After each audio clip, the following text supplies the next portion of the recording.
Everyone, and welcome to Chef AJ Live. I'm your host, Chef AJ, and this is where I introduce you to amazing people like you who are doing great things in the world that I think you should know about. Before I introduce today's guest, who is a fabulous plant-based cardiologist who's going to be taking your questions and doing PowerPoint, I want to introduce Bea and Jared. I'm meeting them for the first time. Jared wrote me because today is not only Bea's birthday, so we're going to wish her a very happy birthday, but it's her 1-year vegan anniversary, and he wanted me to do a little video, but I'm not comfortable doing a video. I'd rather say hello.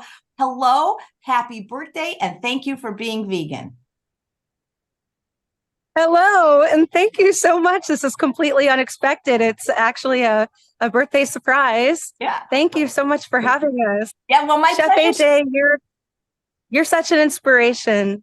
Thank you for everything that you do. Oh, well, thank you. Yeah, congratulations. That first year, if you get over that first year, the next 50 will be pretty easy. I've been doing it almost 50 years. I'm curious, what inspired you to go vegan a year ago? So last year, my mom was diagnosed with stage 2 colorectal cancer, and she didn't want to go through treatment. Understandably, she's never trusted doctors, and she's always been a woman of great faith. So Jared and I started doing a ton of research, trying to find ways where maybe she could naturally fight the cancer. And what we found was that a plant-based diet is the most optimal in terms of health and longevity in life, and that things like soy are even natural cancer fighters. They're stronger and more effective even than a lot of cancer medications. And just the amount of information that we found was overwhelming and life-changing. And we quickly adopted a plant-based diet as a result. And we tried our hardest to encourage my mom to follow suit. And she did in some regards, but I think that she, eating certain foods kind of gave her comfort at a time when she needed the comfort. And she gave it a fighting chance, but the cancer progressed to stage 3, and she was living with us, and we were taking care of her during her treatment. And she finished her treatment, but unfortunately, about 3 weeks later, she suffered a massive seizure.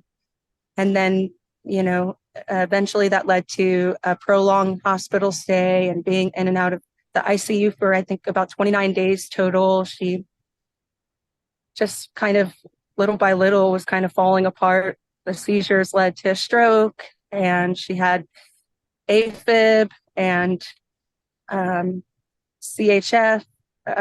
She started having altered mental states.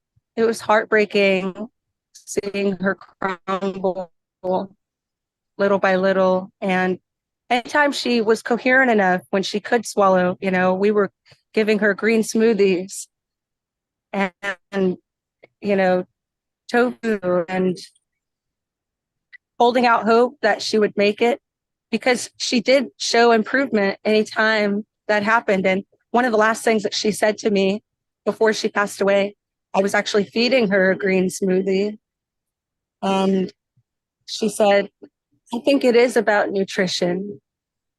I think it is about nutrition, Bea." And I said, "It is, Mom. Keep drinking." And that, to me, kind of just like cemented this entire journey, from us learning the truth about the food that we eat to our lifestyle change. I mean, we felt great, right? Instantly. You notice the benefits of it, and it's undeniable. It's undeniable. And you don't know unless you really do it and you commit to it. And it's just given us a lot of faith to keep moving forward in this direction. And we want to become advocates for a plant-based lifestyle. It's so important. And first and foremost, for your health. We love animals and we do it for animals as well. But our health is, if we don't have that, then we don't have anything. Well, first of all, I'm very sorry about your mom, but I'm also very happy that you took your health destiny in your own hands because you have her genetics. And I'm just so happy for you getting this information. And you seem very young, so at a very young age. And I got to tell you, you got a terrific boyfriend. Yes, I do. Yeah. And you guys went plant-based together, huh? We did. Yeah. It's the It best. made it a lot easier and more fulfilling because you could do things together that you could kind of celebrate. It's been really a fun journey. Yeah. Well, Yeah. where do you guys live? So we're based out of Florida. We live in a little town about 40 minutes north of Orlando called DeLand. Yeah, Well, for now. But there's a lot of wonderful plant-based people and doctors and veg fests in Florida. So I wish you have any special plans for your birthday today? you know what? We're actually going to a vegan Thanksgiving potluck, and we made a couple of plant-based gluten-free dishes to bring, and we're really excited to meet with more like-minded people. Yeah. Well, thank you. And I bet your mom is looking down on you today and just smiling that you're just, doing well. You guys look great. I love the way you guys are dressed, by the way. You just are just rocking it. So I'm happy to wish you a happy birthday, and we will meet one of these days. And again, thank you for so much for being vegan. And I think one of the reasons it's going to make you stay vegan is you have that, what they call the strong why, the why that makes you cry. And thank you again so much, and happiest of birthday to you, B. And nice to meet you, Jared. Thank you, Chef AJ. And can I just share something? Of course you can. Of course you can. So my mom, she actually passed away on July 6th of this year. And that was the first day that I actually discovered you. I think Jared and I both, we kind of stumbled upon your interview on Rich Roll on YouTube that morning. And we didn't think about it until later, but my mom's initials are AJ. Her name's Anella Jean. She was Jean. But to find you on the day that she passed, and your initials are AJ. Yeah, she sent you. Other weird things like apparently she sent you to me. So thank you guys. I hope you'll keep in touch. Take care. Thank you so much for being here. And everybody on the chat is saying happy birthday. Thank you. Much love. My pleasure. And that was lovely, wasn't it? Dr. Lome, I'm sorry to delay your coming on the show, but that was a very special testimonial, wasn't it? Yes, indeed. Happy birthday, B. A plant-based doctor is wishing you a happy birthday. But, I know you have a presentation plan, but let's just talk about what she said, because you're a doctor. And I think what she said was very profound about how her mother's cancer treatment seemed to, in many ways, make her sicker. And the fact that if she maybe had chosen to do this, there might have been some hope of some, remission or reversal. What do you think about that? Yeah. Oh, absolutely. Of course, I'm a cardiologist, not an oncologist, but I did do all the lifestyle medicine training, and I've talked to many of the oncologists that are plant-based, and I think the power of plant-based diets is actually predominantly in prevention of the cancer. We still have to be very evidence-based and look at the science. Certainly the science shows once you've had cancer, many different types like colon or breast cancer, plant-based diets definitely improve outcomes. Can they completely reverse and be the sole treatment for cancer? That's challenging according to the data and the research. Maybe we just haven't really shown it yet in published clinical trials, but no question about it, you're going to have better outcomes if you do it. And everybody should go that way. In our local oncology group, it's amazing. They have a plant-based nutritionist, and they get every cancer patient to understand plant-based diets and try to go plant-based, and that's the way it should be. Yeah. Well, because she had mentioned when her mom got sick, she had both AFib and CHF, which are cardiac problems. Yes, definitely. And atrial fibrillation is predominantly preventable. Congestive heart failure kind of depends on the cause, but frequently preventable through lifestyle. Yeah, that's great. Well, in case people don't know you, you're awesome. You're a plant-based cardiologist. You have lots of different stories. I mean, you have the story. Well, I'll let you share it. But I mean, what I love is you went from being quite a larger person to being quite a very fit, slimmer person. That's one story. And then you have the story about saving somebody's life, which you probably do every day anyway. But about the one that got on the news. So do you. well, in a different way. So where would you like to start? I'm flexible. Maybe I have some slides I could share, and it kind of tells some of the stories and goes through not just my personal experiences as to what led me here to be on your show again, but going through some of the science about heart disease prevention and reversal. So maybe I could just kind of dive right into the slides if that's okay. That sounds great, because I'm sure people watching live will have questions, and we know people have already sent some in advance. All right, let's do it. Can you see the slides there? I can. Lifestyle medicine and heart disease. Yeah, so I recently had the pleasure of speaking at the International Conference on Nutrition and Medicine in Washington, D.C., the PCRM conference. And I spoke about lifestyle medicine and heart disease. Some of this that I'm going to share with you here was what I presented. I modified it a bit. And I do speak fast, so I apologize. But the beautiful thing about video is you can go back and watch again and reference. So in order to make sure I can answer all questions and have a great discussion afterwards, I might go a little bit quickly through these slides, just as an FYI. So yeah, this was me about 10 years ago, 100 pounds heavier, following a standard American diet, developing lots of standard American diseases. And I had an aha moment that I had to lose weight myself. And in my clinical practice, that's all I did. I was trained pills for blood pressure, pills for heart failure, cholesterol, diabetes, but I wasn't trained in lifestyle. And so kind of my personal health and my professional dissatisfaction of just pushing pills really kind of came together at my aha moment. So as I was trying to lose weight, I did lots of wrong things, like focusing only on exercise, which is 20%. I read the USDA dietary guidelines. That's a mistake. Chicken, fish, low-fat dairy products, olive oil, which we'll talk about. And I wouldn't give up the junk food, which I would eat in moderation, which, as we know, moderation doesn't work. You shouldn't smoke cigarettes in moderation or do heroin or cocaine in moderation. Things that are bad for you should be eliminated completely, as you know.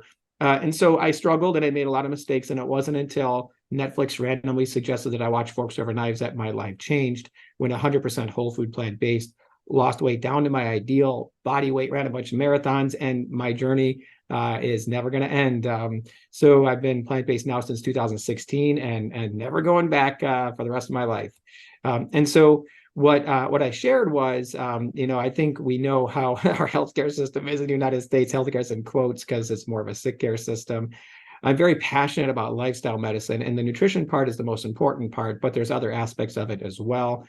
And then being a cardiologist, my focus is on heart disease. And a lot of your viewers know some of the basic concepts, but it never hurts to quickly just kind of review them. And what I like to share with the general public, as well as healthcare professionals, is really some tools and statements from major medical societies, because people may question, what are you talking about? Eat a plant-based diet. This is crazy. And you say, no, look, the American Heart Association guidelines say right here, eat a plant-based diet. It's not me. You could argue with the American Heart Association. Don't argue with me, because it's already advocated. And I'll show you those statements so you could use them and to empower you to spread this message of plant-based diets and lifestyle medicine that we really need to spread. We know heart disease is the #1 cause of death in America every year since 1919. And 1918, it was the Spanish flu. Despite the fact that heart disease is nearly 100% preventable, this still blows my mind that we essentially have a cure for America's #1 killer, but we actively have chosen as a culture, food system, healthcare system to ignore that cure, which is a lifestyle medicine approach. And a lot of it has to do with culture and money, and it's challenging. And I like to say that heart disease is not genetic, because I was taught it was genetic in my training. It's a part of the aging process. It's in your genes. Yeah, maybe if you eat healthy exercise, you could slow the progression, but that's all I was told. This was a great study that took the highest genetic risk patients and put them on what they call a healthy lifestyle, which is exercising and eating a USDA dietary guidelines, not even a whole food plant-based diet completely. And they cut the risk in half of having heart disease in the highest genetic risk people. So we know the genes load the gun and diet and lifestyle pulls the trigger. So how are we doing in the United States? It's so important to emphasize this. We are doing dismal. This is a big publication in the biggest cardiology journal. Patients with heart disease, only 52% of them had their blood sugars controlled. Only 49% had their blood pressure controlled. Only 30% had good cholesterol numbers. Only 18% had a normal body mass index, less than 25, when really we want ideal body weight. Only 78% were not smoking cigarettes, and only 22% exercised. So how are we doing with the diet part? These numbers are bad enough. 1%, only 1% of people with heart disease were following. Again, they always reference the USDA dietary guidelines, something called the Healthy Eating Index, when really we know we should be eating more whole food, plant-based. So the percentage of people with heart disease that are actually eating plant-based diets is dismal, yet we know the science is there and it's in the guidelines. So we have a lot of work to do, and healthcare spending in the United States is out of control. Per capita, we spend more than any other country. And as a percentage of our economy in the United States, we tower over all other countries in regards to the percentage of our economy that we spend on healthcare. So you would think we must be healthy in America, right? We're spending all this money. Nope, we're actually dead last, according to the World Health Organization, amongst industrialized nations in regards to life expectancy. So we're not really doing a good job because we're not really focusing at all on lifestyle and prevention. So we really want to shift our model away from pills and to plants. We don't want short appointments and only doctor visits. We don't want doctors to get paid the more they do. We want doctors to get paid for prevention. We want long appointments with an integrative approach and get paid to keep our patients healthy. Right now, my patient has a heart attack and goes to the hospital. I see him in the hospital, I get paid more. How does that make any sense? It makes zero sense. We need to get paid to keep our patients healthy. And we're moving that direction. It's just too slow. And, clinical trial after clinical trial after clinical trial has really shown that patients with heart disease, clogging of the arteries, blockages that can cause chest pain, as long as it's stable and not actively triggering a heart attack, putting a stent in does not make them live longer. It does not prevent heart attacks. Yet billions of dollars every year are spent on this because, again, why treat the cause of the problem? We can make money putting in stents. Nobody wants to change their diet, right? Well, that's because we haven't really set up a system in our healthcare system and tried to shift our culture towards it. We really need to be the lead, the change in our healthcare industry. But even if you're not in healthcare, you can spread this message. So lifestyle medicine is what is our solution. The American College of Lifestyle Medicine is a powerful organization that's growing and growing and growing. And there's 6 pillars to lifestyle medicine to help people prevent heart disease and cancers and autoimmune disorders and everything else. Nutrition is the most important pillar. Physical activity is important. We can't ignore it. Sleep, social connection, avoiding risky substances, and stress management. Now, you put all these together, looks a lot like the Ornish Lifestyle Medicine program. Dr. Dean Ornish, a cardiologist who had a clinical trial showing reversal of heart disease, is one of the founding fathers of the American College of Lifestyle Medicine. This is powerful. So to prevent heart disease, we need our cholesterol numbers controlled, and we need to protect the lining of our artery, the endothelium, from damage at all costs. And it's really important to know that heart disease starts early. There was even a research study showing that the unborn fetus in the pregnant mother can start having cholesterol fatty streaks if the mother doesn't eat healthy and has high cholesterol numbers. So the earlier you start being healthy, the better.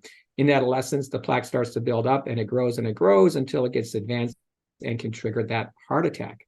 And the first symptom in about a quarter to a third of people have heart disease. The first symptom is sudden death. That's why we don't want to wait and say, oh, I'll change my diet after I get heart disease. If you could reverse it later, fine, I'll just reverse it later. But you never know when you're just going to have a cardiac arrest and be done. So prevention is important. Now, this is a busy slide, but I want to emphasize the way heart disease develops. Again, the 2 things, LDL cholesterol being elevated and damage to the arterial endothelium. These gray boxes are all the things that can damage the endothelium. There's genetic determinants, yes. Blood pressure, inflammation, smoking, diabetes affects it too. And eventually you get LDL clogs, the artery wall gets oxidized and sucked up by these macrophages, and then the plaque will eventually progress. But knocking out inflammation is one of the keys. Now, I just wanted to show that, we talk about how there's 2 different types of plaque. There's the unstable, soft cholesterol-based plaque and the more stable, hardened, calcified plaque. Once you have the soft plaque, if you go plant-based, a lot of that soft plaque actually hardens and becomes more stable. You may have heard of coronary calcium scores. Don't freak out if you change your diet to plant-based and your calcium score goes up, because you just took your soft plaque and you stabilize it and you hardened it. So that's kind of the way heart disease develops. Now, again, not to foo-foo off exercise. Exercise has lots of benefits, including lowering mortality, improving diabetes, blood pressure, heart failure, and coronary disease. I want you to look at this. Exercise lowers LDL cholesterol only by 3 to 10 points. 3 to 10, keep that in mind. And this is a big study I love to show that shows the opposite of exercise. The least sedentary people in the lowest 20th percentile have a 4 times higher risk of having a heart attack. That's the same as smoking cigarettes. So they say being very sedentary is the new tobacco. So you need to stay physically active for sure.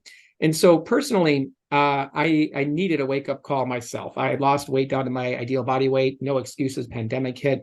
Some of the processed foods, vegan processed foods, of course, snuck back in. I gained 20 to 30 pounds. I didn't exercise as much.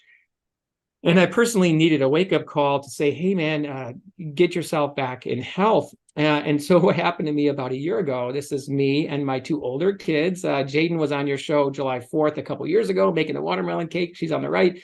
Ian in the middle. They're both high school cross-country runners. We were running the Monterey Bay Half Marathon last year. It was a beautiful day. And here is what happened. At mile 3, as I was running, I saw a runner collapse. This is seen from the Today Show. And I realized he had no pulse, wasn't breathing, started CPR quick. And he was in a fatal rhythm called ventricular fibrillation. It was Greg Gonzalez. He's an attorney, a Supreme Court judge, actually, in the state of Washington. Great guy. We got him back, got him in the ambulance, and I decided, okay, fine, I'm going to keep going. I'm not in last place. I was frazzled. I called the hospital, make sure he was okay. I was so happy to hear he was awake and alert.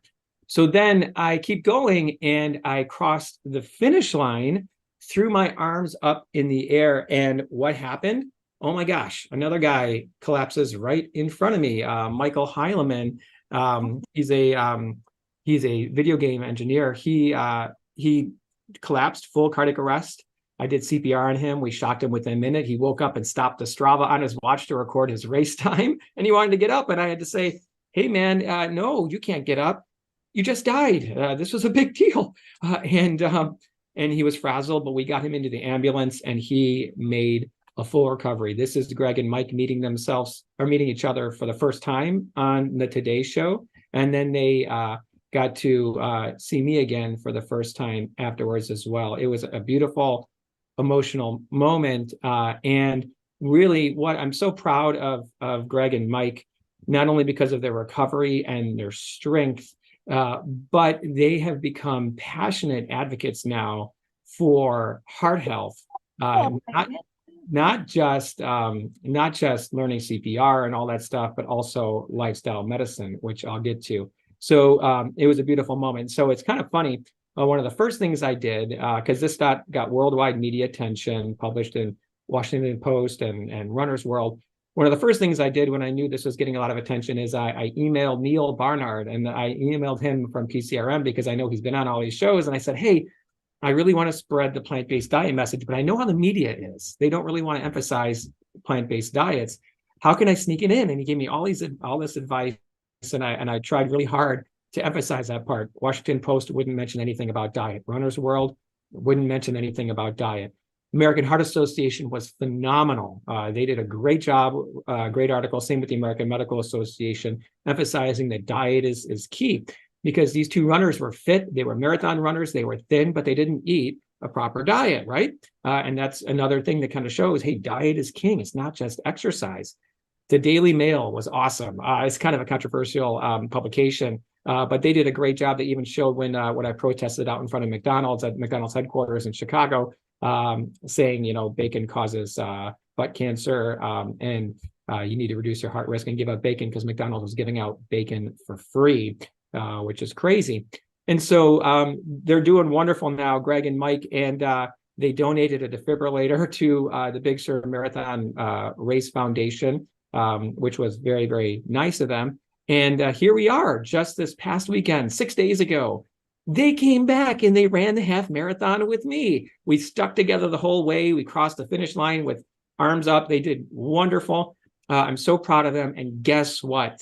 They are both following 100% whole food, plant-based diets at this point in time. What an amazing story. So now, along with my personal journey, now I have another powerful life experience to kind of really promote lifestyle medicine and say, hey, listen, exercise is great, But diet is king. Diet is king. We really need to focus on that part. Now, this is the shirt, the back of the shirt that we wore.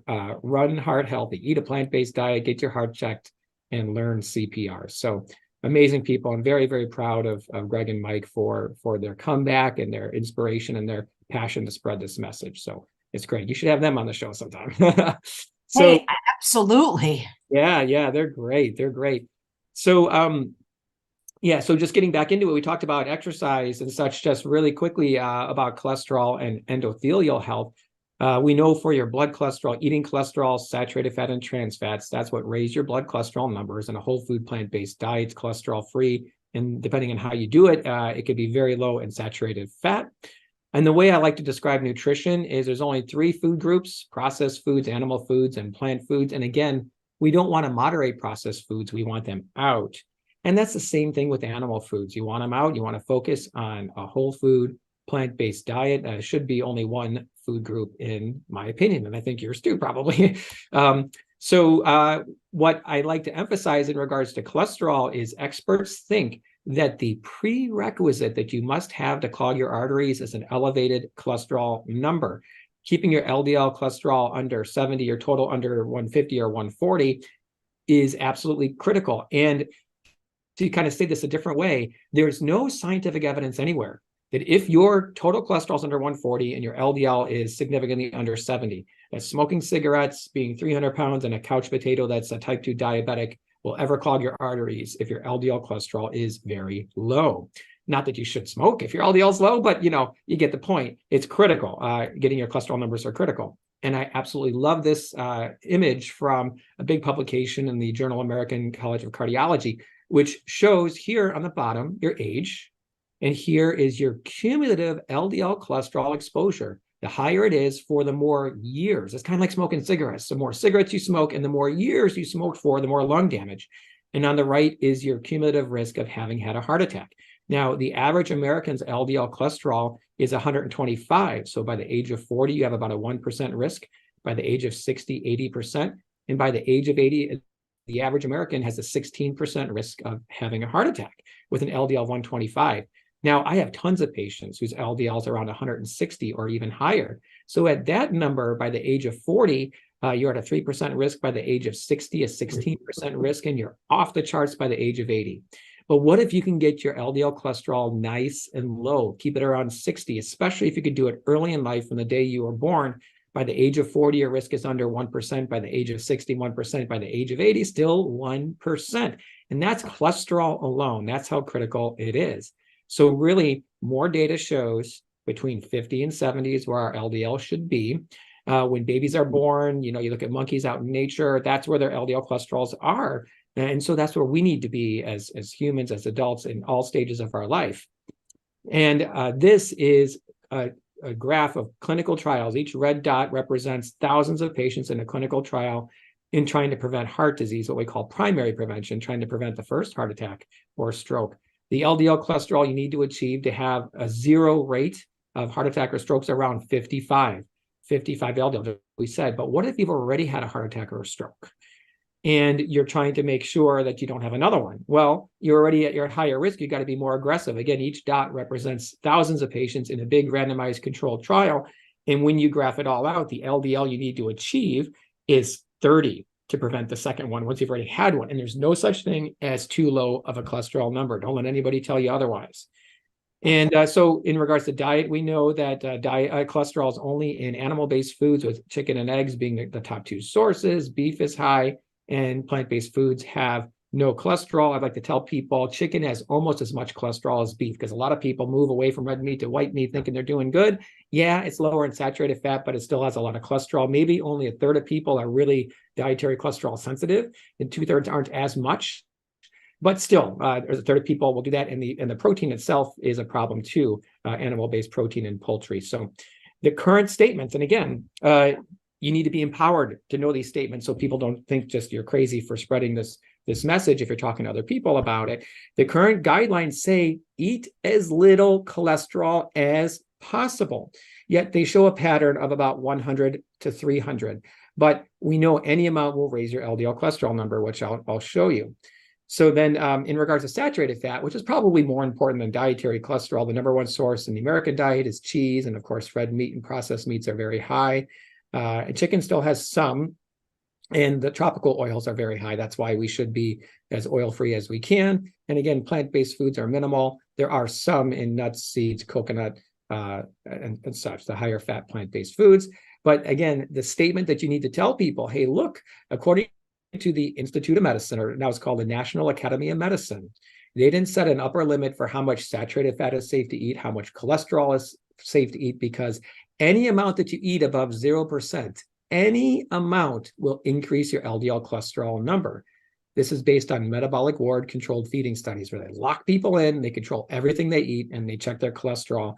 We know any amount will raise your LDL. So if your LDL is over 70, you got to cut out more cholesterol and saturated fat. And exercise can lower your LDL. Remember, 3 to 10 points. Remember, only 3 to 10. If your LDL is 160, exercise is not going to do it. It's got to be diet. Just like cigarettes, right? We say any amount of cigarettes aren't good for you. It should be 0. You don't need to eat cigarettes or smoke. Please don't eat cigarettes. You don't need to smoke cigarettes to live. You don't need to eat cholesterol and saturated fat to live. It is not an essential nutrient. So 0 is quite fine. So that's the cholesterol part. And just to quickly get into the endothelial part, animal-based protein versus plant-based protein. So we're talking about damage and inflammation to the arteries. We know that when you eat an animal-based protein, things like TMAO, trimethylamine oxide, can cause damage. Heterocyclic amines, the heme iron, is very dangerous. New 5G, advanced glycylation end products, and endotoxins, all coming from the result of eating animal-based proteins, can damage your arteries. Whereas when you eat plant-based proteins, you get fiber, vitamins, and all these phytonutrients, which are antioxidant and anti-inflammatory. And that's why plant-based proteins are not going to lead to heart disease like animal-based proteins do. So this is one of the biggest studies on diet and inflammation, including Walter Willett, who is one of the most profound Harvard nutrition researchers, which really showed that the intake of red meat, processed meats, organ meats, refined carbohydrates, and sweetened beverages are the biggest culprit for inflammation, whereas green leafy vegetables and fruits and whole grains don't. Now, people might say, where the heck is the poultry? I thought you said poultry wasn't good for you. We'll get into that, but processed meats is the worst for sure. So in regards to the protein itself, here are 3 powerful studies that were published in the Journal of the American Medical Association, looking at the association of animal versus plant-based protein with all-cause mortality, meaning who's going to die, but depending on what protein source they eat. And they also go into heart disease and other things. But in regards to all-cause mortality, the way this graph works here, so follow me here, is this line right here in the middle is neutral. 1.0 is neutral, meaning there would be no effect. And anything to this side means a reduction of risk of dying, right? And so anything to the left would favor plant-based protein. So when you remove processed meats from your diet and instead have a plant-based protein source, it's a dramatic reduction in all-cause mortality. Same thing for unprocessed red meats, beef and pork. Now, even for poultry and for fish, when they were removed from the diet and instead you had a plant-based protein source, there was a significant reduction in all-cause mortality. Egg protein was huge, and it was a big impact on cardiovascular health. And dairy was also significant. So every single animal-based protein source, when removed from the diet and a plant-based protein source was substituted, all-cause mortality reduced significantly. So the science is very clear on this.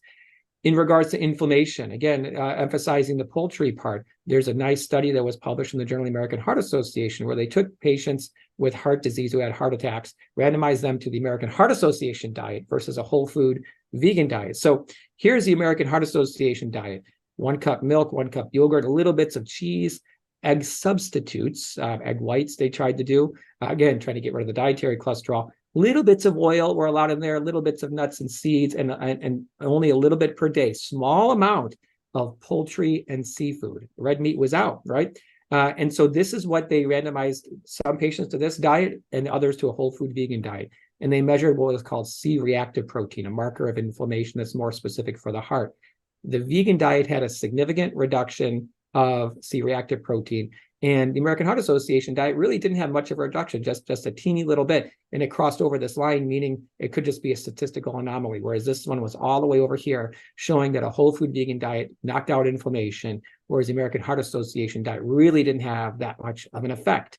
And again, that was what people call a healthy diet. No, a whole food vegan diet is definitely superior, no question. And don't even get me started on keto. We don't need to get into it. But keto has been shown to increase cholesterol numbers and inflammation markers. Yes, there's variability, but not everybody's the same. But here is a good study from Mayo Clinic. They took about the third of people that were hyper responders and looked at their cholesterol numbers on a keto diet. Their LDL went to over 300. About a third of people who go on keto, their LDL goes to over 300. That's absolutely insane. And this is why the U.S. News and World Report, even though they're not a major medical authority, they rate the ketogenic diet as number 24 out of 24, dead last in regards to heart health.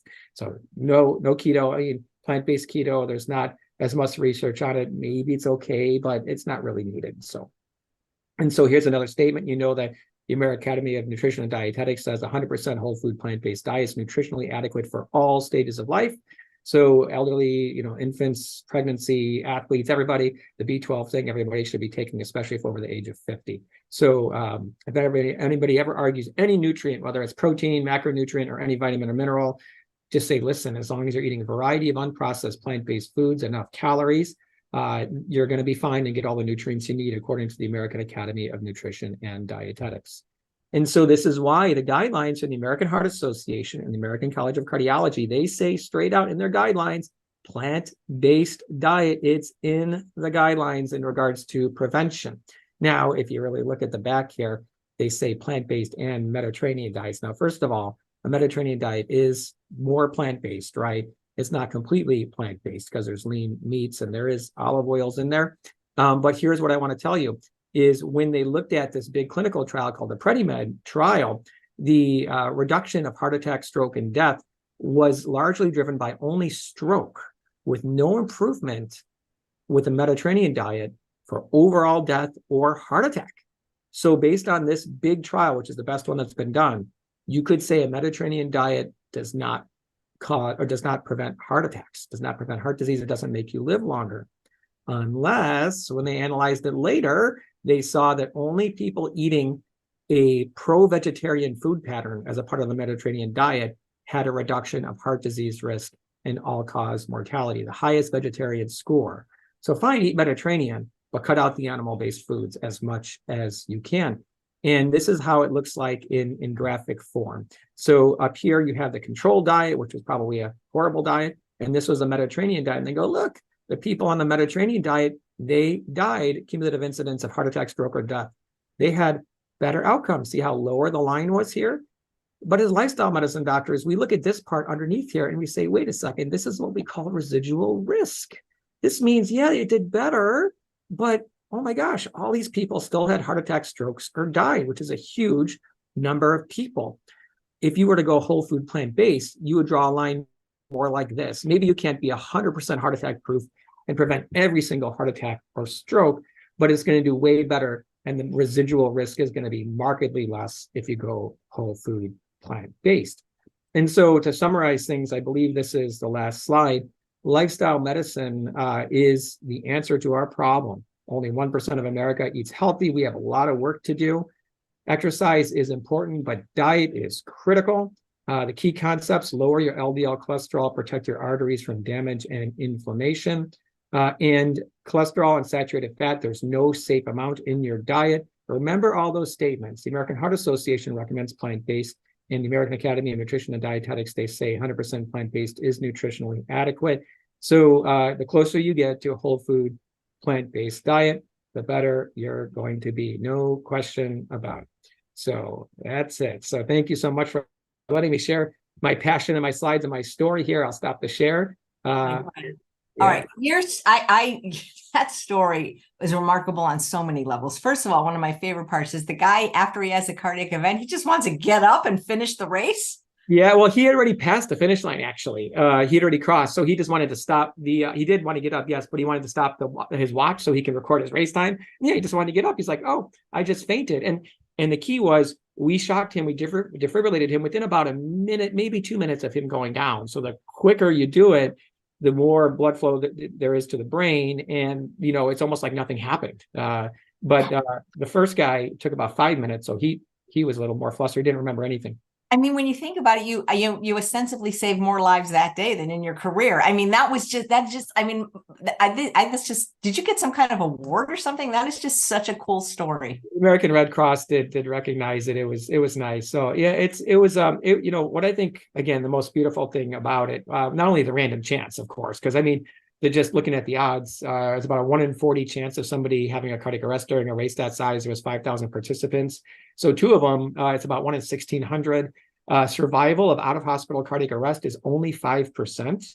But during a marathon, it's higher survival because there's people around. So survival of a cardiac arrest during a half marathon or marathon is 30%. So what are the odds of 2 people having a cardiac arrest and both surviving? I mean, that's unlikely. And you being close enough to be able to administer emergency care. When you say you gave him CPR, like, do they just have defibrillator? Did you run with a defibrillator?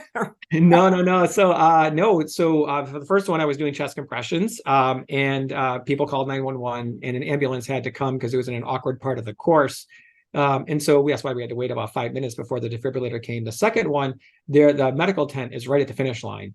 And so the second one, one of the race volunteers, saw him go down too and rushed the defibrillator over. And that's why we had one so quick. And so that was nice. Yeah.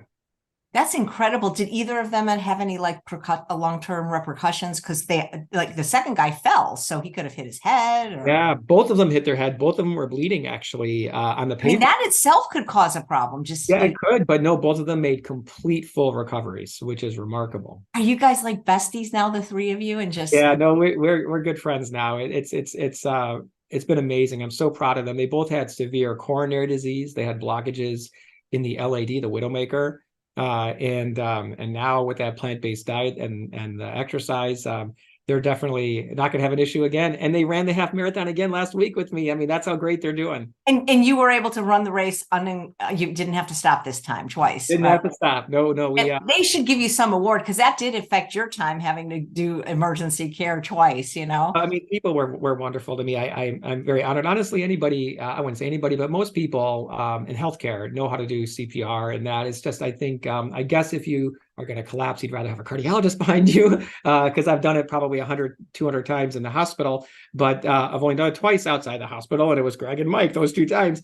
That's cool. Yeah, and so the Big Sur Marathon Foundation were really nice. They gave me free lifetime entry to all their races, and it was great. This is just a wonder. I love these kind of stories. Now, I used to be a respiratory therapist, and my understanding is the way that you're told to administer CPR has changed in the last several years. Is that true? A little bit, yeah. And one of the things that they really emphasize is because they want the general public to get involved. They don't want people to not administer CPR because they're nervous. They don't know what to do. So they tried to really simplify it. And they really introduced the concept of what's called hands-only CPR. Also with COVID, people don't want to do mouth-to-mouth. They're afraid.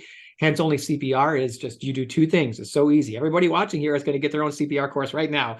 Just push hard and fast in the center of the chest and push to the song Staying Alive. That's the right beat, staying alive. That's how fast you want to push, pretty fast. And then, call 911. So the 2 things, push hard and fast to the song Staying Alive, call 911. I heard they were going to use the song Another One Bites the Dust because that beat works too, but no, that's not a good song. Somebody else. That's when I was a respiratory therapist once, I had to give mouth to mouth because the crash cart didn't come, and I don't recommend it at all. So I'm glad it changed. I love that story. And yes, I would love to have those guys on the show. So very, very cool. But, it proves a point. You can't outrun a bad diet, or even if they didn't have a bad diet, whatever diet they had wasn't good enough to keep their arteries clean. Yeah, no, absolutely. Yeah. I mean, that's very true. And even if there is some genetic risk, like I showed on the slides, G's load the gun and lifestyle pulls the trigger, and most of lifestyle is dietary, not just that exercise component. They did have some family history, but diet is king. That is because not everybody will survive an event like that, and the fact that you could not only save their lives, but then educate them and convert them to a healthier. I love that story. You should It's great. After having a big event like that, that's the biggest teachable moment. And so when I was at Rush University working with Kim Williams, one of the things that we did is actually we got forks over knives on the game changers to be able to be pulled up and played on the hospital TV when the patient's stuck in bed and has nothing else to do. And we changed the menu in the hospital. That's the time to educate people. And so I went and visited them the morning after their cardiac arrest a year ago in the hospital and said, "Oh my gosh, I'm glad you're doing so good." And I have an email I send my patients, which has all the resources of plant-based stuff, the videos, that even links to your show, Chef AJ. And I shared it with them right away the day after. And because you have their attention, no question. They just died. They have a clogged artery. This is when they're going to listen. So that's always the best teachable moment. Well, how can we teach cardiologists? Because there might have been other cardiologists or doctors running in the race. And I can understand in certain specialties, diet does, anesthesiologist. Although I do know an anesthesiologist that does use his lifestyle medicine degree, even though he has minimal patient contact. But so many cardiologists, I mean, the American Heart Association diet is a disease-promoting diet. It is, no question about it. And the unfortunate truth is the number one cause of death amongst physicians and cardiologists is heart disease. I've been to presentations about, cholesterol and all these things, and I see our cholesterol specialists eating a steak, and I just, shake my head. I'm like, I don't know why don't people care? It's cultural. It's, people like the taste. They don't want to change their food. And honestly, they don't read the science about nutrition. Cardiologists don't. They don't think it's their job. They think my job is pills and procedures. If you want to do lifestyle, go see a nutritionist. And that's unfortunate. And that's the famous Kim Williams quote. There are two types of cardiologists, vegans and those who've not yet read the research. He says the reason he said that is because he wants more nutrition research in cardiology journals, because they publish it all in nutrition journals, which cardiologists don't read. Put the nutrition research in the cardiology journals in front of the cardiologist. That's what we need to do. It's one thing if they don't want to do it themselves, but the fact that most of them don't even recommend it to their patients as an option almost sounds a little bit criminal to me, It is, yeah. And Kim Williams, again, he's like my hero, past ACC president. One of his other statements is, he said when his acceptance speech, when he got elected president of the American College of Cardiology, he said, whole food plant-based diet is a cure for heart disease. If you're a cardiologist and you don't tell your patient about the cure for their disease, that is medical malpractice, because you are actively withholding a cure from your patient, and you can't do that. And that's the absolute truth. Yeah. You mentioned in your talk that you can't really have too low of a cholesterol. And, I've had, what's his name? Grain Brain guy, Dr. David Perlmutter. We spoke at Rancho La Puerta. We were sitting at the same table, and they don't use a lot of oil there. It's very minimal. But yet he asked for extra oil, and he offered me some. I go, "No, thanks." And he goes, "Why?" I go, "Well, I eat like a Dr. Esselstyn diet." He goes, "What's your cholesterol?" I go, 99. He goes, "That's too low. You're going to have," I forget what disease he said I was going to have. So it's nice to hear that from a cardiologist that you can't have too low of cholesterol. Yeah, there's a couple different things that kind of point that way. There's some genetic mutations where people's LDL cholesterol sits around 20 or 30, and those people have, great longevity. And from the day they were born, their LDL was only like 20, yet they lived to be 100. So we know that. And there's other, these secondary prevention trials, when you get the LDLs down to 30, outcomes dramatically improve. There was one questionable study that worried about, was there a risk of bleeding in the brain? And some people talk about immune function and things like that. But don't forget, every cell needs cholesterol. Every cell can make its own cholesterol. We're talking about blood cholesterol levels. You don't need it in your blood circulating around, right? So you need it in your cells, and every cell can make its own cholesterol. So having it in your bloodstream, all it's going to do is clog your arteries up. Can your blood pressure be too low? Because I get criticized because my lower number is 58, 59. But wouldn't some doctor have told me right now if I'm in danger? Like, if people made such a big deal of, I posted my blood pressure once, and people were like, they were basically yelling at me. No. Blood pressure can be too low, no question about it. But in a healthy person who's eating adequate calories, staying physically active, well-balanced diet, that's not going to happen unless there's some medical issue going on, like some adrenal insufficiency or something weird, or dehydration. So normally the blood pressure should be under 120 and under for the top and under 80 for the bottom. I get a lot of people like, my blood pressure is 110/70. It's too low. I'm like, no, it's not too low. That's normal. It's normal to be under 120. But in our culture, in our society, it's normal to have high blood pressure. more than 70% of Americans over the age of 50 have hypertension. They have high blood pressure. So we're just so used to seeing the 130s and the 140s all the time. When we see a 110 or a 100 or even around in the 90s, people freak out. But look at kids. Look at you measure any 18-year-old in high school who's technically an adult, their blood pressure are almost all going to be like 100 over 60 or 90 over 50. And they're fine. That's normal, healthy. It's similar to cholesterol. You know, when you're younger, your cholesterol numbers are real low. That's fine. They go up with age. And that's the way it works in America, but it shouldn't be that way. It's interesting how people always want to criticize people for, you know, not being overweight or not having, it's almost like, you know, you're damned if you do, you're damned if you don't. You know, how long has it been since your 100-pound weight loss? So I started my journey almost 10 years ago. I remember, walking up a flight of stairs, getting short of breath, and my daughter was at the top, and they're like, "Dad, what's wrong?" I was like, "I can't breathe." And so that was 2014 when I had my aha moment, but it took me 2 more years until I changed to plant-based. So almost 10 years. Well, you look great. I mean, you look younger and healthier. And has it been difficult? Have you had slips and slides? Because so many people that lose weight, I mean, they gain it back. Yeah, so I did great all the way up until about the pandemic. I moved from Chicago all the way out here to Monterey, California in the middle of the pandemic, and we didn't have a kitchen for almost a year. It was a long time, and it was a challenge, and that was the struggle. And I stayed 100% plant-based, but again, it was ordering more plant-based takeout and stuff like that. That's when I gained a little weight back. So I did struggle, but I'm back down to ideal body weight. I'm 6 foot tall, 170 pounds. And you know, you just got to stick to it and make sure you set everything up the right way, and you can do it. That's great. And you have 6 kids and a wife who's a physician, and you're a plant-based family, aren't you? Yes, indeed. Yeah, we have 6 awesome kids. Youngest is 5, oldest is 17, 100% plant-based. They're all thriving. And our last 2 were born and raised 100% plant-based. So they've never eaten an animal product in their life. Do they gloat to the other ones? Like, I'm just Not kidding. really. Well, gosh, I'd like to have the whole family on the show because that's really amazing. Does everyone, who does the cooking in your family? Everybody? Yeah, kind of everybody. You know, I do some cooking. My wife, her parents are from Korea. So we do a lot of Korean food, which is great. It's easy to do Korean food, whole food, plant-based. But my older daughter, she does a great job. She follows a lot of recipes online, and she makes the kids an awesome mac and cheese that's using potatoes and carrots for the cheese sauce, along with nutritional yeast and other things over the noodles. They love it. They eat it up like crazy. And so it's usually my wife, I, and my older daughter, but every once in a while, the 2 middle kids will get in there too. That's neat. So people are asking, do you do any kind of telemedicine, or can people see you as a doctor because they think you're awesome? No, I appreciate that. I am actually only licensed in the state of California.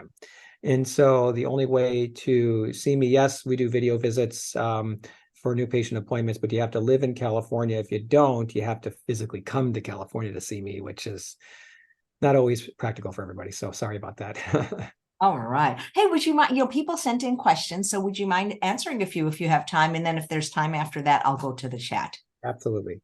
You just seem so happy. I am happy. I'm a happy. I know, because you run around saving lives, like doing great. They should have you like at every race, Boston Marathon, New York Marathon, because I think you'd be like a good luck charm for somebody. You know?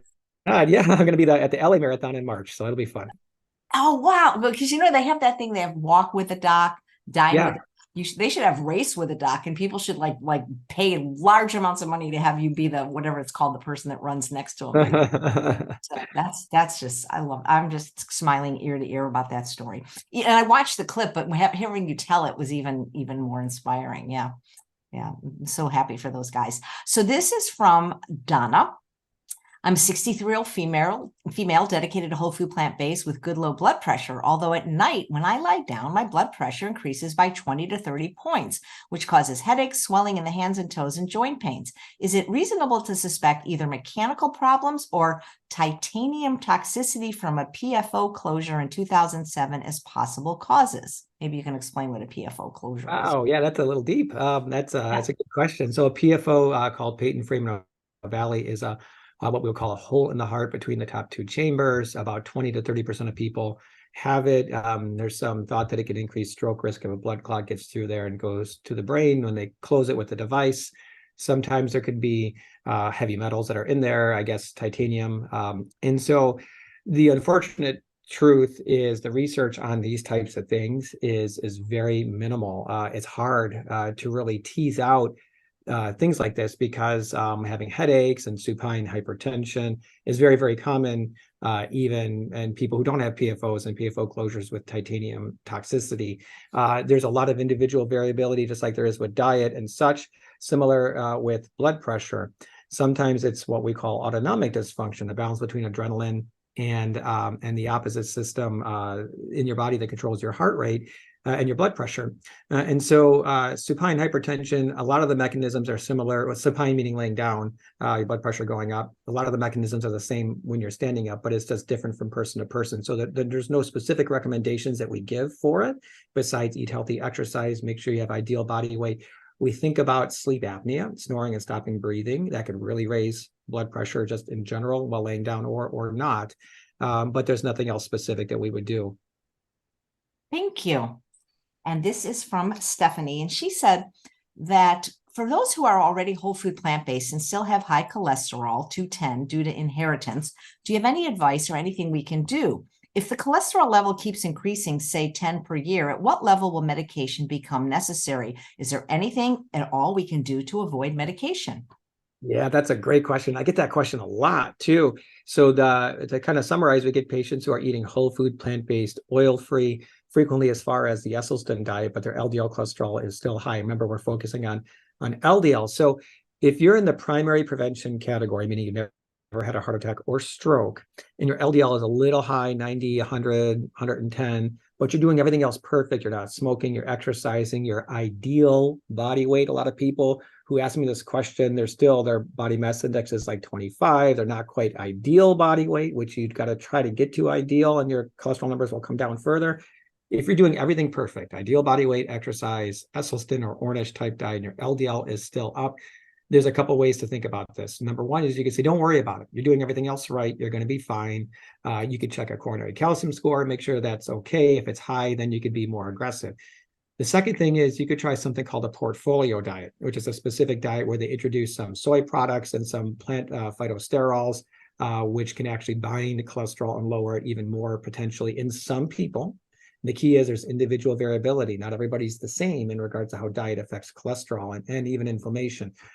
So you could try the portfolio diet. Other people talk about introducing amla, Indian gooseberry, into their diet, which has been shown to lower LDL cholesterol numbers, or Brazil nuts.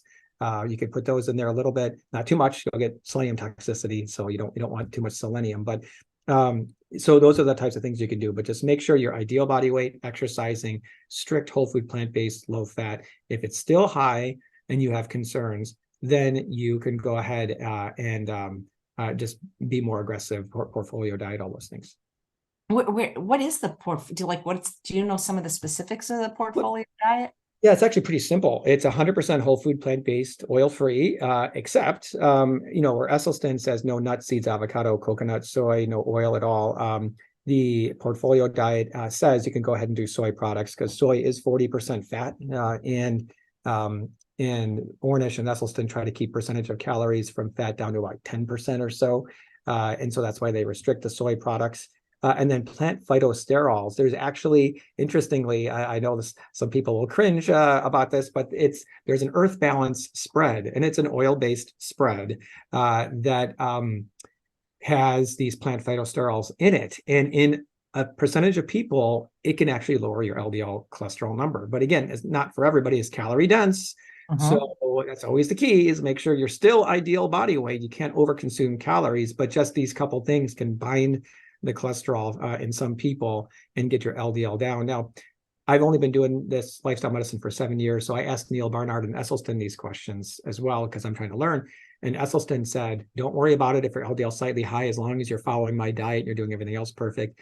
And Barnard said, if you are doing everything perfect, just wait 5, 10, 15 years, and you're going to see it slowly creep down. That's interesting. Well, you talked about calorically dense. So there are some plant-based cardiologists now that are recommending oil. And my question is even if there's something in oil that has proven to be beneficial, wouldn't it be in the olive? Yes, no question. So I actually have a whole 17-minute video YouTube channel all about oil, and the conclusion, honestly, is that the only people that couldn't tolerate oil, I'm not saying it's good for you necessarily, but tolerate oil, such as olive oil, in their diet, you have to be at ideal body weight. If you're not, you shouldn't be consuming the oil. Your LDL has to be under 70 because there is some saturated fats in olive oil, 15% saturated fat. Now, granted, again, there's individual variability. There might be some people that olive oil could slightly reduce LDL cholesterol numbers because of the other components. You need to have no inflammation, negative inflammatory markers, because the omega-6 to omega-3 ratio in olive oil is not very favorable. But it is calorie dense. And yes, you can get, why wouldn't you be able to get the same benefits from eating the olive? And you also get fiber and micronutrients and all those other things too while you're at it. The biggest research on olive oil is honestly what we call a substitutionary benefit, meaning you remove animal fat, you remove butter from the diet and instead have olive oil, and the outcomes are dramatically improved. Fewer heart attacks, fewer strokes, people live longer. But not necessarily saying olive oil is good for you. It just means it's less harmful than the animal-based sources of fat. And the analogy that I use in that situation, it's kind of like doing a research study and saying, let's give 1,000 people cyanide and 1,000 people arsenic and see who dies. And the people on the cyanide, they die real quick. The people with the arsenic, they don't die as fast. Oh, arsenic must be good for you, right? Because they're not dying as fast. Everybody should eat some arsenic. No, they're both bad for you. It's just one is less harmful. And that's why when you remove animal fat and give olive oil, it looks like there's a benefit, but it's what we call a substitutionary benefit. Even better would be to remove the oil, unless you are that very small percentage of people at ideal body weight, low LDL, negative inflammatory markers, you could perhaps tolerate a little bit in your diet. I love that. It's like Dr. Goldhammer says, just because something is less bad doesn't mean it's good. That's right. Great. So I have a lot of information if you need more, but the basic question, and she'd like me to ask anonymously, is would you recommend an ablation therapy for a heart arrhythmia? She's 74, whole food plan exclusive, SOS free, 5 years, had AFib, stopped in the last 3 years, but she has skipped heartbeats regularly, takes 1/2 of 25 milligrams metoprolol to keep it under control, but according to her Apple Watch, ECG is inconclusive. Are those devices even accurate? I always worry about people that have to wear CG. It's one thing if you're diabetic and wearing a continuous glucose monitor, but there's like a thing now where people are just doing it because it's in vogue and like, oh, I can't eat a blueberry because my blood sugar went up and things like that. That's ridiculous. Yeah, but the atrial fibrillation question. So it's similar to type 2 diabetes. If somebody's had type 2 diabetes for 50 years and their pancreas is burnt out, you might not be able to get complete reversal of type 2 diabetes. You're going to get dramatic improvement if you go whole food plant-based and do a lifestyle medicine approach. Atrial fibrillation is the same way. It depends on the cause and how long you've had it for. Atrial fibrillation is a fast, irregular heartbeat that comes from the top chamber of the heart, and it could actually increase stroke risk because you can get a clot inside the heart, and it can break loose and go to the brain. The power of lifestyle medicine with atrial fibrillation is in prevention. One of the biggest atrial fibrillation experts, I asked after I spoke about lifestyle medicine and heart disease at one of the largest exercise physiology conferences, he came up and talked about atrial fibrillation. I raised my hand and said, hey, what percentage of atrial fibrillation is preventable through lifestyle medicine? And he said probably 90 to 95%, almost all of it. And 3 to 5 million Americans have it. But once you have it, can you reverse it or put it into remission? The answer is yes, absolutely you can, but it kind of depends on the cause and how long you've had it for. If you're overweight and you have sleep apnea and you get down to ideal body weight, your sleep apnea goes away, your blood pressure comes down, and you're physically active, you may never have it again. A powerful story of that is Dr. Jim Loomis. You may have seen him in the Game Changers, the medical director of the Barnard Medical Center. He had atrial fibrillation, reversed it all through lifestyle. It definitely can happen. I've seen it in my patients. But ablation is when they actually go in through the groin. It's an invasive procedure, and they isolate the area that causes the rhythm issue. It's got some risks to it. And ablation does not make you live longer. It doesn't prevent stroke. It's for symptom relief only. So you really got to ask yourself the question, does atrial fibrillation bother me so much to where I'm willing to risk going through an invasive procedure that has risk? Wow, that's interesting. So even with an ablation, there's no guarantee a person won't have a stroke. Oh, well, yeah, correct. I mean, it depends on the scenario. It's definitely different from person to person. Atrial fibrillation ablation in the right patient is probably about 90% effective at preventing the rhythm. But as a complication of the procedure, there is a risk of causing a stroke Wow. or other issues too. But it's a relatively low risk. But again, the benefits just symptoms, right? It's kind of like I compare it to somebody who has arthritis in their knee. A lot of people undergo knee replacement surgery, all for something they know is not going to kill them. Getting a knee replacement is not going to make you live longer, right? But it's there to make you feel better and improve your quality of life. So for atrial fibrillation, you got to ask yourself, how is my quality of life this way? Is it going to be dramatically better if I go through this ablation procedure? Just like people ask that same question for like a knee or a hip replacement. That's so interesting. Do you personally do those procedures? No, atrial fibrillation ablation is done by what we call an electrophysiologist, a heart rhythm specialist. And that sounds just scary, you know? Wow. Yeah. Thank you for explaining that, because we lost a great man due to atrial fibrillation recently, Dr. Hans Deal. And I wondered if, like, could something have been done, Yeah. No, I mean, and it depends too. Sometimes atrial fibrillation, elite athletes can develop it just from the strain of like running marathons and all those things too. So it's predominantly preventable through lifestyle. Every once in a while, there's nuances where it's potentially inevitable, or it could be from valve disease, which could be a genetic thing too. So. Thank you. This question is from Susan, and she says, I am very thin and eat a large quantity of avocado nuts and nut butters to maintain my weight. Do you feel that all the fat in these foods could be detrimental to my heart health? Great question. And so again, it's variable individually. So the only way to know would be to check your numbers and see. There's going to be a percentage of people who can tolerate a higher plant fat diet, and it's not going to increase their LDL. It's not going to increase their inflammation markers. But how do you know if that's you or not? And the only way to know is get your numbers checked and see. Make sure you get a C-reactive protein, get a lipid panel, see where your LDL cholesterol is. If your LDL is over 70, then yeah, reducing it would be helpful. And I understand. I have run into the situation. Some people are just those lucky, fast, metabolic rate where they can eat like a horse, and yet they're thin. Even if they're eating a standard American diet, some people can eat a standard American diet and still be thin. Most people can't, but some people can. And so you take a person like that and you put them on a whole food plant-based diet. You got to really work hard to eat adequate calories to make sure you're not becoming underweight in those situations. And so if people focus on the higher calorie density, higher fat plant foods, which can be fine as long as your numbers look good. So it just depends on the numbers. And if the numbers aren't good, just try to pound more of the starch. It would be what I would say. Yeah, I think people can get enough calories from sweet potatoes, rice, and beans if they eat enough of them, Absolutely. Yeah. It's always just a matter of eating enough. And yeah. That's the fun thing about calorie density. I'd rather do that than just have a tiny little bit of fat. This is from Linda, and she says, how do you cook potato chunks in a skillet without using oil? All my attempts have been horrible, uncooked and wet and slimy, or undercooked in the middle, or overcooked and burned on the outside. That's more of a question for you. Yeah, I can answer that too, but I guess, because it's cardiologist oil, because I guess trying to make a case that, but I got to use oil for this, Well, I mean, you can boil potatoes. I'm going to admit, I'm a little lazy sometimes. Sometimes I bring a box of sweet potatoes here to work with me and stick a fork in it 8 minutes in the microwave and it works quite well. But doing it on a skillet, yeah, I'm sure you could just put water on the skillet. You just have to keep adding water, but it's almost like the same as boiling it.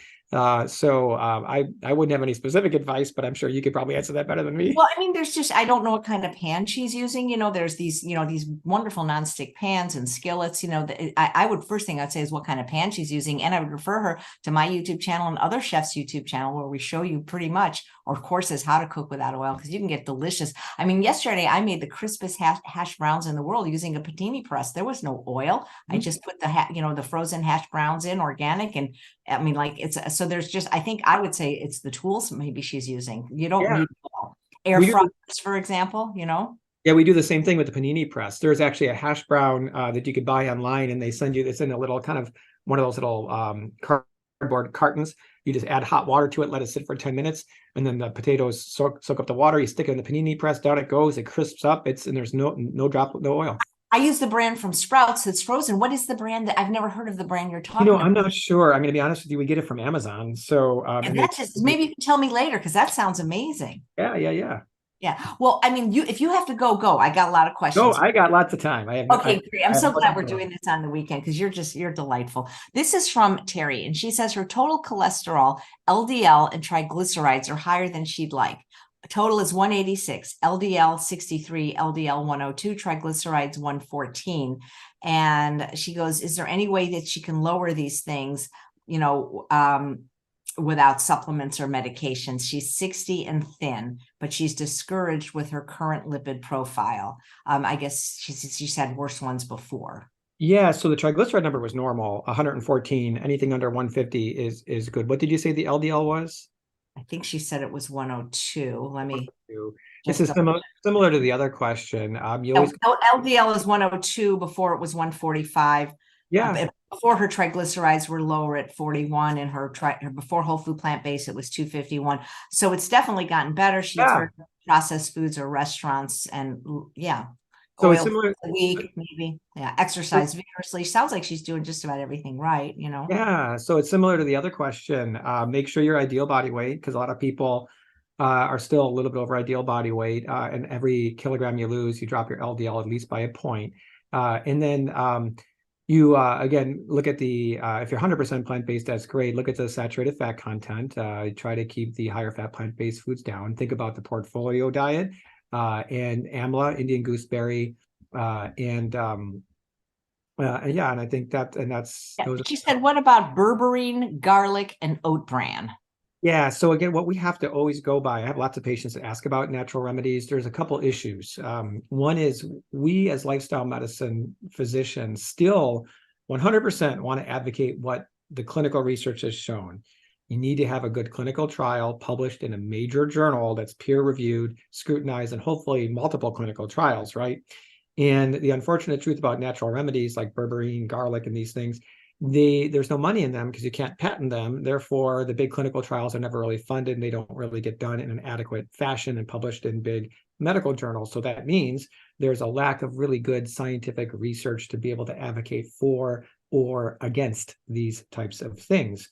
So that's problem number one. Problem number two is, especially when you're buying it from some supplement store, it's not FDA regulated for purity and quality. So you really don't know what you're getting. There was one horrific research study almost 10 years ago now where they took supplements from, I forget where, Walmart, GNC, Target, and CVS or something, and they actually analyzed them in the lab to see if what was actually in them, and 70% of them did not even contain the ingredient on the list. It's just crazy. It's like fraud. So it's the unfortunate truth. Now, how about eating garlic and things like that? Maybe there's benefits. It just hasn't been shown. So I always tell patients, go ahead and try it if you'd like to. Do it at your own risk. We don't know if there's going to be risk to these types of things, but there probably is. Eating garlic doesn't have to be no risk, but I'd be taking some kind of supplement that's in a powder, in a capsule. Who knows if it's going to interact with something or cause some issue. Most of those things aren't harmful, but there's no good research to say they're helpful. If you want to try it, you go for it, see how it goes, and I'll watch it with you. That's kind of what I tell my patients. Nice. This is from Wanda, and she said, what makes the heart rate go down annually from the 60s to a couple of years ago, 48? I work out and I eat right, but I've always been thin with low blood pressure. Yeah, so heart rate going down. So a couple things about it. When you read a textbook, you'll hear people say normal heart rate's between 60 and 100.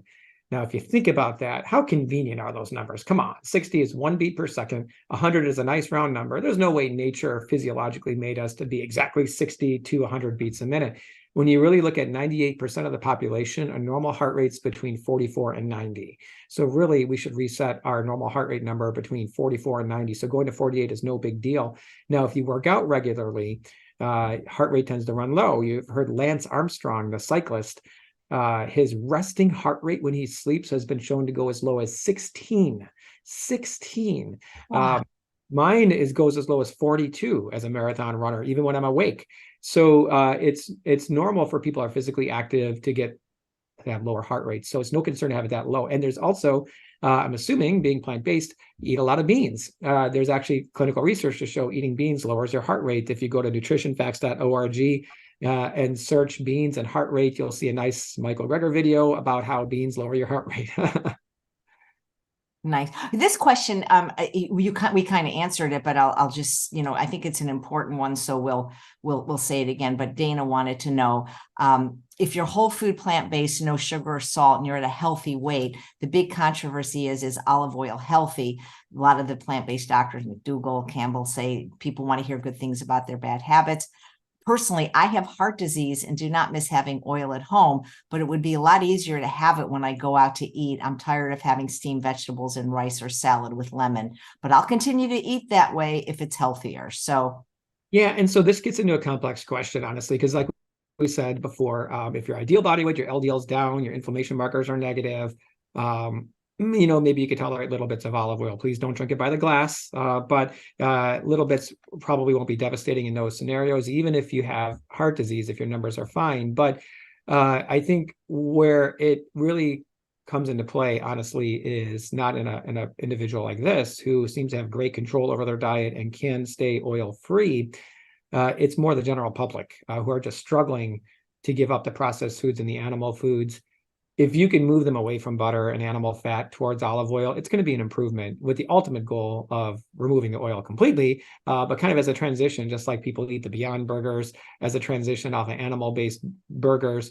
Fine, use the olive oil in your cooking to get you off of butter, but eventually hoping to eliminate it altogether as a goal. So for this individual, as long as numbers are perfect, don't be crazy devastated. But I know one of the other things that, if you have it a little bit when you go out, but one of the other things that Esselstyn emphasizes is the reason he's so strict on no fat is not a single nut, seed, avocado, anything like that, is because of your cravings for fat. For most people are very, very strong and powerful. You get rid of the taste and cravings for sugar and salt within, 10, 14 days or something. But the craving for fat takes a lot longer to go away, 60 to 90 days. Yeah. So if you start eating some of that again and your brain says, ooh, I really love the taste of this olive oil and this higher fat, you're going to start eating more and more and more. And you got to be careful not to go crazy. Because I can be satisfied with just steamed vegetables because I don't eat oil. It kind of makes me sick. I mean, I haven't had it intentionally, but it's just, I don't like it. Do you like it anymore? Yeah, not really. No, we avoided it altogether if we can. Yeah. I was looking on Amazon. Is it called Idaho Spuds by any chance? Yeah, I think that might be it. Let's see, Idaho Spuds. I was looking on Amazon for little packs. That's so cool that people can get them because not everybody has a Sprouts near them or even a Whole Foods that sell the organic, So this question, have you heard of something called the SAVE protocol, the SAVE protocol? No, I have not. I can look it up though and see. Yeah, look it up. The SAVE protocol is running a race where Dr. Lome is in the race. That's what because the question is about the SAVE protocol from someone anonymous. And they're asking if doing it with the Esselstyn diet and high dose statins and ezetimibe, does calcified plaque ever regress or just, here's a question, regardless of whether we not know what the SAVE protocol is. The question is, does calcified plaque ever regress or is it just soft plaque that regresses it? And is there a range where LDL could go too low? What is the best possible LDL? Yeah, so LDL can't go too low, at least under 70. If you don't have heart disease, under 50 would be better. Otherwise, and I'm not sure, I'm looking here, and I searched SAVE protocol, it looks like they're also calling an autoimmune protocol. So I think it's just kind of a protocol in order to try to eliminate something that might be causing an autoimmune disorder, leaky gut, something like lupus or rheumatoid arthritis or multiple sclerosis. And absolutely, Esselstyn diet's fine. It's only a very small percentage of people that the autoimmune disease is attributed to something like gluten or nightshades. It's a very small percentage of people. And so predominantly, if you get rid of processed foods and animal foods, you're going to hit more than 90% of the culprits. As you stay physically active and lose weight, hopefully that autoimmune disorder will go away. And so I think it's fine, yes, with the SAVE protocol to go Esselstyn or plant-based. And then, yeah, with the LDL as low as possible is the way to go. Yeah. Thank you. This is from another Susan. Have any of your patients been on statins and blood thinners long-term following a heart attack without having any issues? Yes, yes, indeed. And yes, and I also forgot that she asked about calcified plaque and reversal. In regards to soft plaque can regress, according to the Ornish data. Hard plaque, we don't think of it as regressing.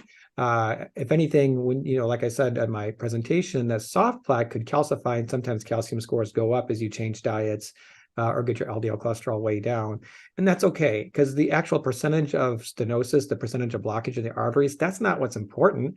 What's important is, are you going to have a heart attack? Are you going to have a stroke? Are you going to live longer? It is the actual outcomes. And that's what's dramatically improved if you change your diet and go plant-based. Even if you calcify more plaque or your calcium score goes up, doesn't matter. You're not going to have a heart attack or stroke, and you're going to live longer. And that's the important thing.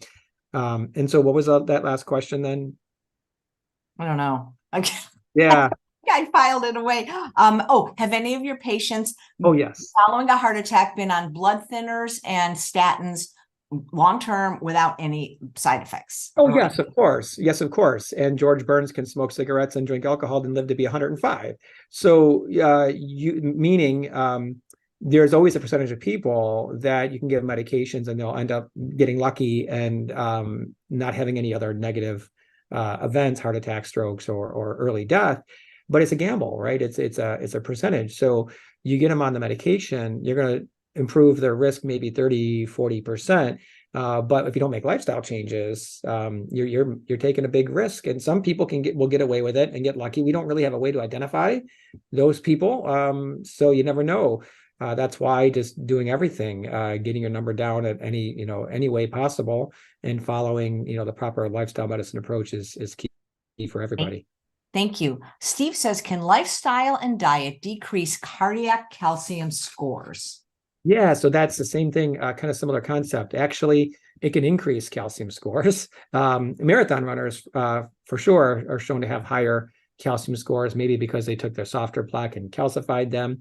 And then when you have a pro-inflammatory diet, high cholesterol, and you develop soft plaque, and then you change your diet and you get rid of the inflammation and your cholesterol number drops, that softer plaque hardens and can frequently calcify. Again, it's variable from person to person, but I've had a number of patients whose calcium scores go up. And so actually, honestly, what I tell patients is, if you have a positive calcium score, don't ever check it again. It was a one-time thing, and you saw your score was 100 or whatever. We know where your risk is now. Following it over time is not going to tell you anything, because if it goes up, it doesn't matter. If you're doing the right lifestyle changes, it's not going to change what we do. And you may have taken that soft plaque and hardened it. So following trends of calcium scores, that's not what you want to do. Now, what is maybe useful is if your calcium score is 0, maybe 3 years later, checking it again to see if it still remains 0 could be of benefit.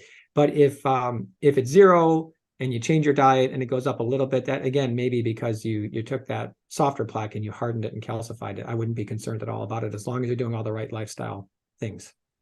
Thank you. There's a question. What is the optimal preventative cholesterol number? Yeah, so total under 140, most people would say 150, some people would say LDL under 70 at least. But I think most experts would say in the mid 50s, but they do categorize patients into either primary prevention or secondary prevention, meaning you've never had a heart attack or stroke. Under 70 is probably fine for you. But if you've already had an issue, you've already clogged an artery, we want it even lower. So that's when you got to get at least in the mid 50s. But again, no such thing as too low. Thank you. Richard says, I'm doing an omega test every 6 months, as Dr. Furman advises. I'm taking his supplement. What are your thoughts? He wants my number at 6, and right now it's 5, up from a 4. Yeah. What are your thoughts in general about omega-3 fatty acid supplements? So omega is a challenging topic. And again, trying to tease through the current evidence that's there. And it's an embarrassment, honestly, to our medical community that we don't have more research to more solidly answer a question like this. We really should.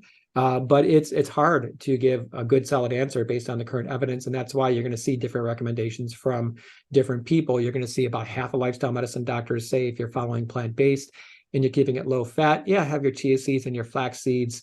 If you're going to have any nuts, make it walnuts, and you'll be fine with omegas. And then you got other lifestyle medicine doctors saying take an algae-based omega-3 supplement because you need a brain. It's mostly for brain health, honestly. And so what does the research show? We can't really answer. We know fish oils are bad for you. They don't lower heart attack and stroke risk. They can increase prostate cancer risk. It may have to do with impurities that are in there or whatever. So certainly fish oil is not the way to go. And then the question is, if you do a blood test, an omega blood test, and your level's low, what happens? Is that something you got to worry about? Do you need to somehow get more omegas in your diet? And the answers aren't really clear, but it makes us feel warm and fuzzy inside if we saw a low number on our omega-3s or omega whatever index, and then you improve it by dietary changes. But we don't know if that really leads to improved outcomes. We know getting omega-3s from fish is not the way you want to go, just like fish oils. I always tell patients, eating fish to get omega-3s is like eating somebody, who wants to eat nuts and they think nuts are good for them. It's like eating a Snickers bar to get nuts.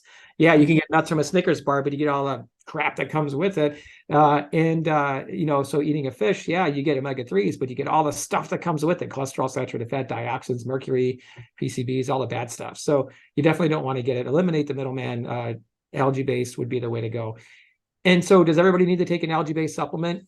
It's probably not harmful. Is it critical? We don't know the answer. If your numbers are low on an omega-3 or an omega check, sure, fine, take an algae-based supplement, but we don't have enough data to really solidly answer it, which I think is, again, an embarrassment. But Thank you. You have some great analogies. I love it. Somebody's asking, what about Brazil nuts? Should we eat Brazil nuts? Yeah, so there were some studies that showed as few as, I forget the number, 4 Brazil nuts, I believe, a week can lower your LDL by, I forget the exact number, 10 points or something like that. It's not a dramatic change. It's not going to make your LDL go from 160 down to 50 like we want it to, but can you give a little extra improvement? Sure. And again, there's going to be some variability. And why not, right? Why not? What's the risk of eating Brazil nuts? There's no risk. Unless you're eating, I guess, okay, the calorie density, your weight, those types of things. But if you're doing 4 Brazil nuts a week and you're already at ideal body weight, fine. If you're doing good and you can tolerate little bits of nuts in your diet based on calorie density, make it Brazil nuts once a week. Make it just a very small amount of walnuts if you can handle it. If you can tolerate those higher fat plant foods without going crazy and eating too many of them, without going nuts on the nuts, then I think that will be fine. But again, that's every person's different there. Don't go nuts on nuts. I love it. Nathalie says it was a great presentation. I'm vegetarian and I'd like to know if eating egg whites only is still fine because it's my favorite breakfast. Yeah, so I would point you to the slide in my presentation on the animal-based protein, where there was those 3 publications in the Journal American Medical Association where they substituted animal protein for plant protein, and eggs, substituting eggs had a significant mortality reduction, and that was controlling for cholesterol. So that was controlling for dietary cholesterol, right? So this is focusing on the protein aspect of it. So the protein from eggs significantly contributes to heart disease. Not to mention, if you read the China study, cancer risk and such as well. It's very sulfur-based protein, and those are much more acidic, which are not good for you. And then you get the trimethylamine oxide and all those types of things. So egg whites are not good for you. Can some people tolerate them in their diet to a small amount, calorie density wise, heart disease wise? Maybe, but it's not good for you. It's kind of like saying, if you smoked 1 cigarette a day, am I going to get heart disease? It's only a small amount. It's like, well, it's not good for you to smoke 1 cigarette. Maybe some people can get away with that, but not recommended for sure. So I love it. Jay says, why do people keep pushing keto if they know it causes heart disease? Well, because people love to hear good news about their bad habits. You can see people, they eat foods that are more aligned with their culture. You can lose weight on keto, right? But you could also lose weight if you became a cocaine addict or if we gave you chemotherapy, right? And so a lot of people are fixated on the weight loss part of it. And there's going to be a small percentage of people that their cholesterol numbers actually get better. And so they go, hey, look, but most people it goes up. And there's going to be a small percentage of people where inflammation goes down, but it also depends on how you do the keto. If you do it more high fat versus high protein versus more processed meats or red meats. And all the data, there's a lot of data on the keto diet. It's all short term, 1 year or 2 years, right? And diet affects you over decades.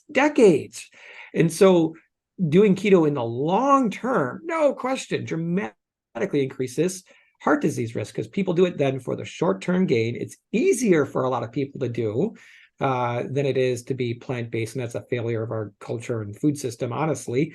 They like the way the food tastes, and they have all these bad doctors that are out there writing books and trying to sell supplements and getting getting YouTube ads and stuff from their videos, all because of this. But I like to point towards Atkins, right? Atkins was a keto diet.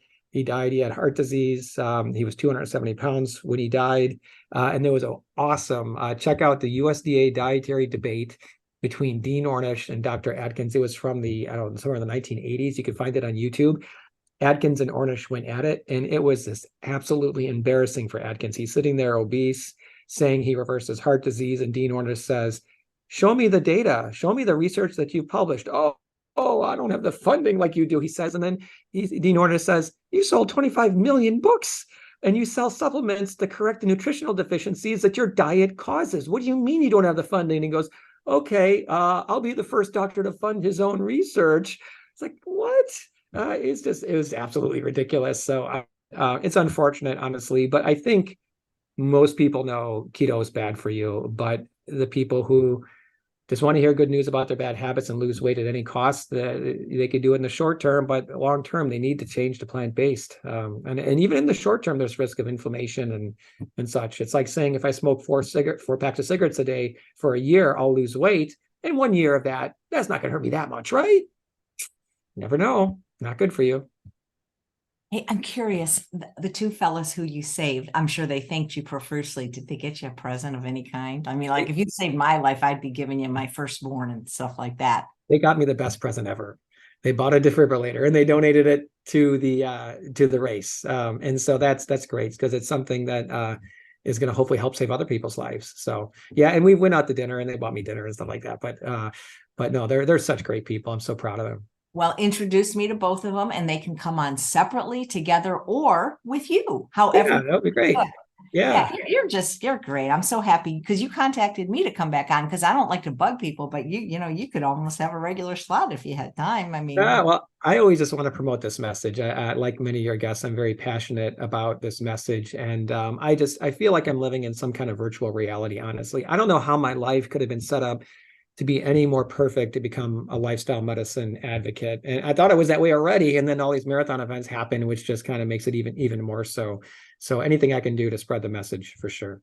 Well, you are a hero. Thank you so much, Dr. Lome. I so enjoyed talking to you. Yeah, it was great. Thank you so much for having me. Thank you for all you do. You save just as many lives, if not more than I do. So and I didn't even have to go to medical school. Just you got it.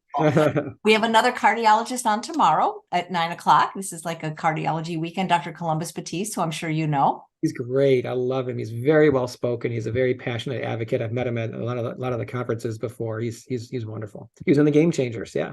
Yep. And he's going to talk about diabetes and gratitude. And have you been to the Plantrician Conference yet? Oh yeah, many times. Actually, I think I saw you there once. I don't think we talked, but this was probably 2017. It was probably when it was in Anaheim, where it's going to be next year. Well, maybe I can see you again there next year if you come. I'd love to go. Absolutely. Well, thanks so much, Dr. Lome.